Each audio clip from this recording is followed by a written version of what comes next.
Diseño de puestos. Satisfacción versus eficiencia. Técnicas para la búsqueda del equilibrio laboral. El presente curso es de acceso libre para todos los usuarios del canal. Siéntase libre de aprender lo que necesite. Si desea ir un paso más allá y desea una certificación, puede solicitarla mediante una evaluación previa. Puede consultar el costo en la descripción de este video. Para entender mejor el presente curso, lo dividiremos en 4 capítulos. En el primer capítulo, de introducción, conoceremos los conceptos importantes para entender la satisfacción y la eficiencia, y cómo repercuten en el entorno organizacional. En el segundo capítulo, los elementos que tenemos que tener en cuenta antes de realizar cualquier diseño de puesto. En el capítulo 3, conocer casos para comprender cómo la eficiencia y la satisfacción interactúan en un trabajador. Y finalmente, en el capítulo 4, técnicas que podemos utilizar para realizar un rediseño de puestos que pueden ser aplicadas en cualquier organización. Introducción. El área de talento humano es clave para el éxito de una organización. Procesos eficientes y trabajadores motivados son capaces de volver reconocida a una marca. El proceso para crear una organización exitosa siempre comienza con el personal que la conforma. El diseño de puestos nos permite crear las herramientas con las que trabajará el personal de selección al realizar la búsqueda de nuevos talentos. Un diseño de puestos bien realizado permite que las áreas de selección puedan reclutar al personal idóneo para una organización, hacer atractiva la posición y además mantener una fuerza de trabajo motivada con el fin de crear productos y servicios de calidad. Su estandarización reduce costos en los procesos de trabajo, organiza el trabajo y permite desarrollar programas de capacitación y evaluación de desempeño para su mejora continua. Un buen diseño de puestos también permite la retención del talento y la detección del potencial emergente en los colaboradores. Además, puede evitar futuros problemas en el manejo del personal, como mantener personal ineficiente, altos índices de rotación o sobrecostos laborales. Un buen diseño de puestos debe considerar 3 elementos críticos. Estos son elementos organizativos, elementos ambientales y los elementos conductuales. Un buen análisis de estos elementos construirá una fuerza de trabajo motivada, productiva y satisfecha, que permita alcanzar los objetivos de la organización. Analicemos cada uno de estos elementos para entender cómo la eficiencia y la satisfacción se compensan. Elementos organizativos. Los elementos organizativos están dirigidos a las prácticas realizadas por un colaborador para el desempeño de un trabajo. Su principal objetivo es la eficiencia. Estas actividades pueden ser evaluadas gracias a la medición del tiempo y los movimientos o conductas realizadas por un colaborador para la ejecución de una tarea. Las investigaciones de Taylor concluyeron que si un colaborador puede ejecutar un gran número de tareas repetitivas, su rendimiento se incrementará. Sin embargo, al incrementarse el número de repeticiones, también aumenta el margen de error. Analicemos cada uno de estos elementos. Enfoque mecánico. Las técnicas mecánicas consisten en identificar todos los movimientos que realiza un colaborador durante su trabajo. Al estructurarlos mediante los manuales de procedimientos, es posible reducir en gran medida el tiempo y el esfuerzo para la realización de una tarea. La especialización consiste en identificar estas labores y agruparlas en un puesto. La especialización se enfoca en conseguir ciclos breves de tiempo que se enfoquen en llevar a cabo una operación determinada. Este proceso se mejoró desde las revoluciones industriales que se enfocaban en maximizar el trabajo humano para conseguir el más alto nivel de eficiencia. Esto se traduce en altas cotas de producción mediante gigantescas líneas de montaje. El desarrollo de la electrónica y la robótica cambiaron esta forma de ver el trabajo. Las máquinas reemplazaron las actividades más repetitivas o que requerían de mayor fuerza humana. Los operarios actuales no solo se enfocan en actividades repetitivas, sino también en acciones complejas que no pueden ser ejecutadas por la maquinaria. Mientras que los empleados modernos con la computación reducen las tareas de supervisión y creación de documentos. Los puestos de trabajo modernos no se enfocan tanto en la eficiencia mecánica, sino en otros elementos donde también es importante, pero no esencial. Un ejemplo de este elemento lo podemos visualizar en una línea de montaje. Cada operario cumple una función definida para el correcto funcionamiento de la producción en general. Flujo de trabajo. Hoy en día, todos los puestos se encuentran relacionados de una u otra forma. Debe existir un equilibrio que permita organizar una tarea y repartirla en diversas áreas. Para que ocurra esto, es necesario que los colaboradores puedan comunicarse, supervisar y ejecutar el trabajo en otras áreas. Al identificar la secuencia de trabajo, podemos establecer un flujo de trabajo para la ejecución de una labor común. Por ejemplo, un área de contabilidad cuenta con personal que recepciona, procesa y analiza la información. Estos análisis son de importancia crítica para la toma de decisiones en una organización. Ergonomía. Este elemento evalúa la relación del ser humano con todas las herramientas y equipos que opera. La ubicación de las herramientas, interruptores, líneas de montaje o equipos computacionales. La incorrecta ubicación de estos equipos puede incrementar el nivel de fatiga o estrés en el trabajador. Además, puede incidir directamente en la productividad del trabajo e incluso puede causarle a los colaboradores problemas de salud a largo plazo. Por ejemplo, una máquina que obliga a un colaborador a agacharse durante muchas veces al día puede afectar negativamente su salud. Una ubicación superior puede reducir en gran medida su esfuerzo, incrementar su productividad y preservar su salud. Prácticas laborales. Estas prácticas son las que han sido influidas por la cultura de una población o un país. Son el conjunto de métodos y actividades que nos permiten llevar a cabo una tarea. Muchas veces, estas prácticas pueden originarse por la tradición o la experiencia de los trabajadores. El diseño de puestos debe considerar estas prácticas para evitar conflictos con los trabajadores o con los sindicatos. Pongamos un ejemplo. Si el horario del almuerzo tradicionalmente es a la 1 de la tarde, el cambiarlo a las 4 puede afectar de forma negativa a los trabajadores, al obligarlos a cambiar una costumbre que consideran normal. Identificar costumbres negativas y cambiarlas puede ser beneficiosa para la organización, pero deben ser informadas mediante un programa adecuado de comunicación para adherir a los trabajadores a estas nuevas políticas. En conclusión, estos elementos se encuentran dirigidos a incrementar la eficiencia de un colaborador en su trabajo. Veamos los elementos del entorno. Son todos los elementos relativos al grado de preparación de la fuerza laboral que se encuentra disponible en nuestro entorno. Las diferentes ciudades, regiones o países pueden poseer una relativa abundancia o escasez de fuerza laboral, y las expectativas sociales que tienen estas sobre el trabajo pueden ser muy variadas. Analicemos cada uno de estos elementos.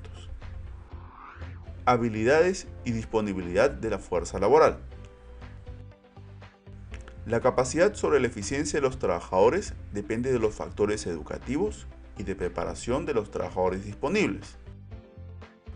No es igual la disponibilidad de fuerza laboral en una ciudad o en una provincia, o comparar un país sobre otro. El diseño de una posición debe ser realista en los requerimientos del puesto, teniendo en cuenta su mercado laboral y las expectativas de los colaboradores sobre su centro de labores. En una ciudad podemos encontrar una fuerza laboral diversa y educada. Por estadística, esta tendrá como mínimo educación secundaria y su rango de población mayoritaria podría ubicarse entre 18 y 35 años. Expectativas sociales y culturales. Estas expectativas son las consideraciones culturales de los trabajadores sobre los puestos de trabajo. En especial, este es un problema de capital importancia para empresas internacionales que han diversificado su fuerza laboral en distintos países. En estos casos, las empresas deben construir una cultura lo suficientemente flexible para adaptarse a las consideraciones y necesidades de otras culturas, pero lo suficientemente sólida para que sus colaboradores se puedan sentir identificados con la organización. Si las expectativas sociales del personal respecto a convenciones religiosas, estilos administrativos, pautas para el descanso o el grado de educación no es tenido en cuenta, se genera una baja motivación que disminuye el grado de atracción de una vacante o una baja calidad del entorno laboral. En conclusión, tenemos poco control sobre los elementos externos que afectan al colaborador, pero debemos tenerlos en cuenta para reducir los perjuicios producidos por estos y aprovechar los beneficios potenciales que pueden brindarnos al crear los diseños de puesto. Elementos conductuales. Los elementos conductuales están referidos a las características propias del puesto de trabajo. Estos aspectos inciden directamente en el desempeño de su trabajo, como pueden ser su capacidad para tener responsabilidad sobre sus acciones en el trabajo, su autonomía, la diversidad de las tareas que realiza, la relevancia y la retroalimentación. Un puesto que posee estas características en un alto nivel se vuelve satisfactorio para el colaborador. Analicemos con detalle cada uno de estos elementos. Delegación de facultades de decisión o empowerment. El empowerment se define como el responsabilizarse de las actividades que se realizan. Esto consiste en dar la libertad al colaborador de controlar sus respuestas en su entorno de trabajo, conferir la autoridad para tomar decisiones, realizar cambios y proporcionar responsabilidades adicionales que incrementan la autoestima y el sentido de autovaloración del colaborador. Un puesto que no posee empowerment puede provocar apatía en el colaborador o que éste no se desempeñe de manera eficiente. Por ejemplo, en una fábrica, un operario puede introducir o comunicar cambios que permitan un trabajo más seguro para sí mismo y para los demás. Entonces, esta posición posee un nivel de empowerment. Diversidad. Un trabajo en donde no hay cambios genera monotonía y aburrimiento. Estos efectos pueden traducirse en fatiga, que a su vez puede provocar errores. Es importante que un trabajador brinde la oportunidad de variedad y cambio. Esto con el fin de evitar el aburrimiento en el colaborador. Esto se logra dando la capacidad al colaborador para controlar ciertos aspectos de su labor diaria.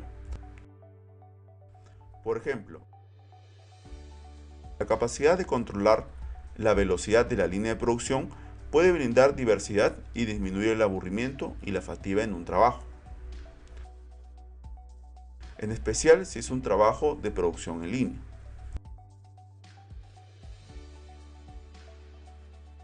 Identificación de la tarea. Es importante para un trabajador el poder identificarse con las cosas que hace en su labor. El colaborador debe poder satisfacer su necesidad personal de sentirse responsable y orgulloso de su trabajo, y no solo sentirse como una pieza más de la maquinaria productiva. Cuando los colaboradores sienten que su trabajo es beneficioso para la sociedad, su nivel de satisfacción puede incrementarse mucho. Por ejemplo, el personal operativo, cuyo trabajo contribuye a crear dispositivos para la salud, puede sentir que sus actividades son relevantes para la sociedad al contribuir al bienestar general de la población.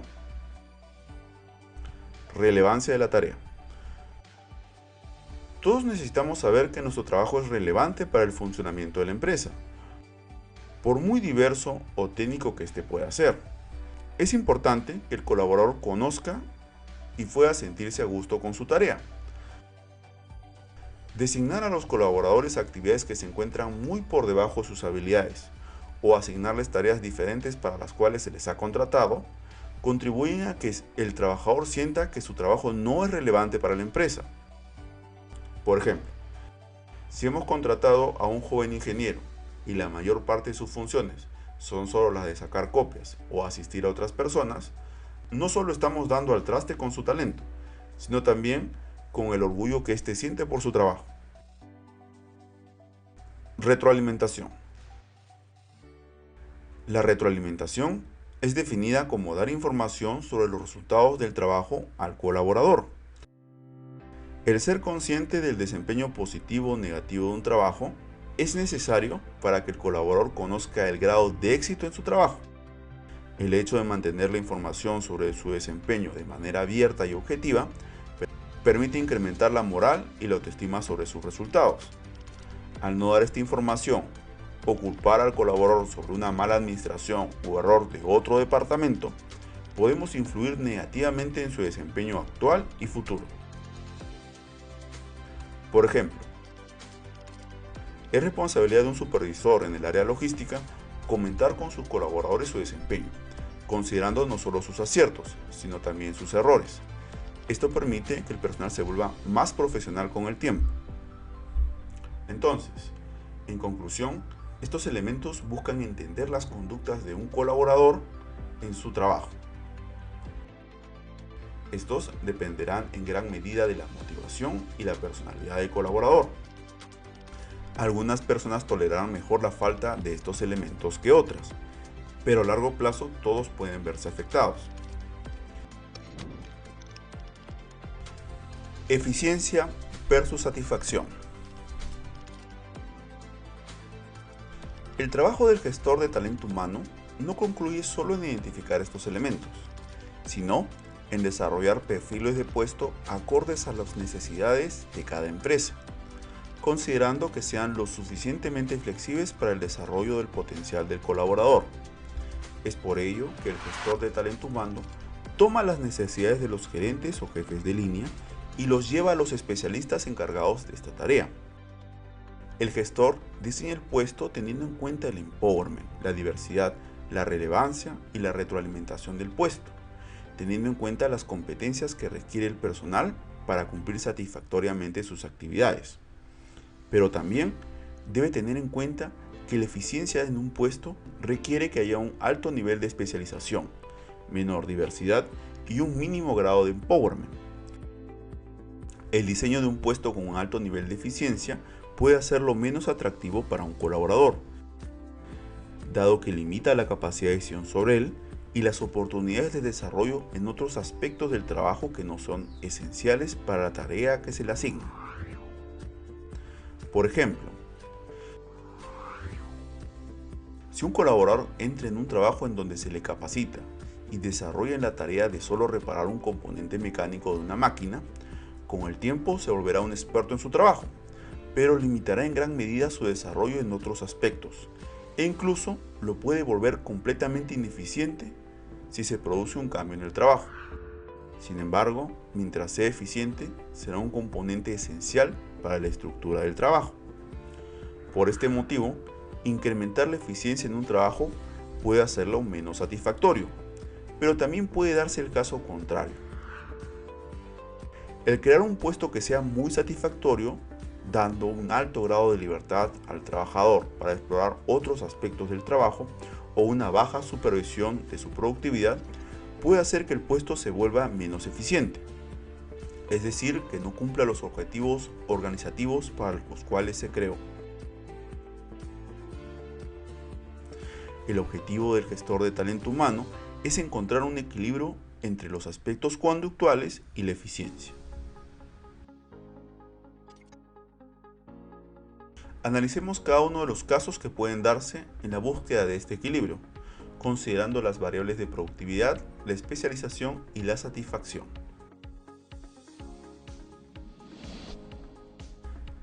Caso 1. Productividad en relación con la especialización. Conforme un puesto de trabajo se vuelve más especializado, el nivel de productividad se incrementa. hasta que los elementos conductuales como el aburrimiento reducen progresivamente los beneficios de la especialización. Una vez ésta alcanza un punto máximo, la productividad desciende. Esto quiere decir que debemos determinar cuál es el punto máximo de especialización que debe poseer un puesto para hacerlo atractivo al colaborador sin sobrecargar su capacidad para explorar otros aspectos. Caso 2. Satisfacción en relación con la especialización. Al igual que con la productividad, el nivel de satisfacción se incrementa con la especialización. El aprendizaje y el sentimiento de mejora afectan positivamente al colaborador, incrementando su nivel de satisfacción laboral. Pero esto tiene un límite. Si el nivel de especialización sobrepasa el límite, el nivel de satisfacción cae rápidamente. A pesar de esto, la productividad podría mantenerse en aumento hasta que se alcance el nivel máximo de especialización, como en el caso anterior. Esto quiere decir que el colaborador puede ser más productivo, pero sentirse más insatisfecho hasta que llegue el punto de equilibrio de la especialización, a partir de la cual la productividad también se derrumba. Caso 3. Aprendizaje en relación con la especialización. Dependiendo del puesto, el nivel de aprendizaje para el desempeño de una labor puede variar. Es así que los puestos no especializados requieren un nivel de aprendizaje menor a diferencia de los puestos especializados, que requieren un grado de aprendizaje mucho mayor. Gracias a esto, pueden alcanzar un nivel óptimo para el desempeño de su trabajo en un tiempo menor. Esto nos indica que en los puestos especializados el nivel de exigencia para el aprendizaje es mucho mayor en relación con la de puestos no especializados. Considerando el tiempo entre uno y otro, podemos concluir que los puestos especializados son más fáciles de aprender porque se encuentran profundamente normalizados y estandarizados. Caso 4. Rotación de personal en relación con la especialización. El hecho de que los puestos especializados tomen menos tiempo en ser aprendidos y el sentimiento de mejora que desarrollan el trabajador hacen que el nivel de rotación también se incremente. ¿Por qué? Porque incrementan el sentimiento de logro y utilidad del trabajador. Si un puesto posee graves desventajas o no cumple con las expectativas básicas de los colaboradores, esto hará que la rotación aumente en los puestos no especializados. Pero si se mantienen los requerimientos básicos para el trabajo, la rotación del personal no aumentará con el tiempo. A diferencia de esto, en los puestos muy especializados se incrementará la tasa de rotación, así se cumplan con todos los requerimientos y necesidades del colaborador conforme aumente el tiempo. Técnicas para el rediseño de puestos. Para realizar un óptimo diseño de puestos, debemos identificar el nivel de especialización que requiere cada puesto para alcanzar el nivel óptimo. La retroalimentación, el análisis y la experimentación darán con el tiempo la ruta más fiable para determinar a qué caso pertenece cada puesto. En primer lugar, los puestos con un bajo nivel de especialización. Cuando las actividades de un puesto no se encuentran claramente especializadas, muchas veces se tiende a simplificar un puesto, es decir, repartir las actividades que antes realizaba un puesto entre dos o más puestos y eliminar las tareas que no sean estrictamente necesarias para el cumplimiento de los objetivos. Pero un bajo nivel de especialización puede volver una tarea monótona. Esto genera errores y la vuelve poco atractiva, en especial en lugares donde se dispone de una fuerza laboral con un alto nivel de educación.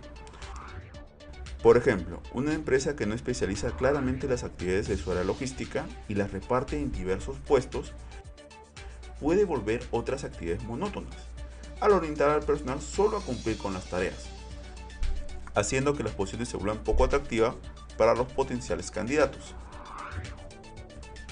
Por ejemplo, un banco que simplifica sus tareas en su personal de caja hace que éstas se vuelvan repetitivas o que generen cansancio en el personal.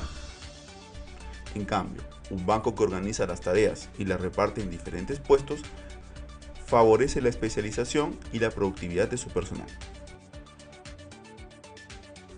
Alto nivel de especialización. En el caso contrario, si una empresa posee puestos con un alto nivel de especialización, donde todas las actividades que realiza el colaborador se encuentran normadas, como el trabajo en una fábrica, estas ofrecerán poco interés para personas con un buen nivel educativo, que solo las tomarán debido a su necesidad económica. En muchos casos, este tipo de actividades carece de oportunidades de autorrealización, reconocimiento, crecimiento psicológico u otras fuentes de satisfacción laboral, lo que puede incrementar su nivel de rotación a largo plazo. Pongamos un ejemplo. Un teleoperador que realiza sus tareas parametrizadas y realiza las mismas actividades todos los días, a largo plazo sentirá insatisfacción laboral, porque el trabajo no le aporta crecimiento alguno. Además, muchas veces la falta de reconocimiento de sus jefes puede convertirle en una constante fuente de estrés. Veamos las principales técnicas de diseño de puesto que nos permiten mejorar un perfil. La técnica número 1, la rotación de puestos. Si en un área poseemos diversos puestos que se encuentran muy especializados, podemos diseñar un programa de rotación de puestos. Esto permite que los empleados puedan moverse a otros puestos dentro de su campo de trabajo. Esta técnica puede realizarse en áreas operativas o en áreas de empleados, para incrementar el nivel de satisfacción del colaborador gracias al aprendizaje de otras actividades afines. Además, con el tiempo vuelve al colaborador más competente y lo prepara para trabajos de mayor responsabilidad. Esto mejora su imagen y crecimiento personal, convirtiéndolo en un activo más valioso para la organización. A pesar de estas ventajas, esta técnica solo debe utilizarse si se han agotado otras alternativas, dado que en general no mejora el trabajo de los puestos y la relación entre objetivos y actividades permanece. Técnica número 2. Inclusión de nuevas actividades. Esta técnica busca romper la monotonía de un puesto al integrar nuevas funciones similares a las que se realizan. Esto permite brindar variedad al puesto y reduce significativamente la monotonía. Además, al incrementar el ciclo de trabajo, permite utilizar un rango más elevado de las habilidades del trabajador. Por ejemplo, un mecánico que puede trabajar en otros aspectos de la maquinaria a la que da mantenimiento, puede romper la monotonía y esforzarse por comprender otros aspectos de su labor. El problema con esta técnica es que se mantiene al colaborador en su posición. A largo plazo requerirá una mayor retribución por su experiencia al sentirse más capaz en el desempeño de sus labores. Un plan de carrera adaptado a esta técnica puede permitir un mejor uso de la misma. Técnica número 3.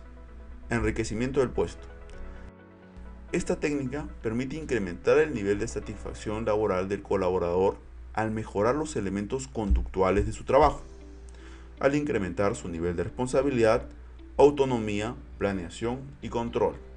Esto permite que el colaborador pueda desarrollar los elementos conductuales de su labor. Por ejemplo, en un hospital, una enfermera que tiene la oportunidad de realizar labores de gestión de indicadores del trabajo o del estatus del paciente, por sobre sus labores de cuidado, sentirá que su puesto es más valorado e incrementará su nivel de satisfacción propia. El problema con esta técnica es que puede causar fricciones o resistencia en el colaborador o los representantes sindicales. El abuso puede desvirtuar un puesto de trabajo, porque el trabajador considera que los mecanismos de retribución del trabajo no son suficientes para las nuevas actividades que realiza. Grupos autónomos de trabajo. El concepto de grupos autónomos de trabajo o task force se origina en la Marina norteamericana. El término se utilizaba para referirse a un grupo de naves de guerra con diversas funciones que se agrupaban y actuaban como un solo cuerpo autónomo. De esta forma se gozaba de las ventajas que cada nave ofrecía y se reducían las limitaciones inherentes de estas. En el aspecto empresarial, una task force es conformada por 3 o más personas, pudiendo ser hasta 15 colaboradores de diversas áreas, niveles educativos o responsabilidades. Incluso pueden incluirse supervisores o gerentes. Se designa un jefe de equipo y se establece un objetivo común conjunto. La responsabilidad del trabajo se distribuye entre los colaboradores de tal forma que se elimina la monotonía o el tedio. Además, la presión de grupo contribuye a que el equipo se esfuerce en alcanzar sus objetivos. Una correcta utilización de esta técnica permite lograr resultados de alta productividad y calidad. Por ejemplo, puede crearse un equipo mixto de diversos colaboradores liderados por un ingeniero de seguridad. Esto con el fin de redactar una normativa de seguridad. Al analizar varios aspectos de la seguridad en diversas áreas, se contribuye a la búsqueda de soluciones creativas, pero también permite respetar las normativas dadas por el Estado en temas de seguridad, obteniendo un mejor resultado que el dado por una sola área. En última instancia, el objetivo final del gestor humano es establecer un equilibrio entre el bienestar de los empleados y los resultados económicos de una organización. Un ambiente de trabajo que permite una adecuada satisfacción laboral también permite cumplir con los objetivos económicos que permiten a una organización subsistir y prosperar.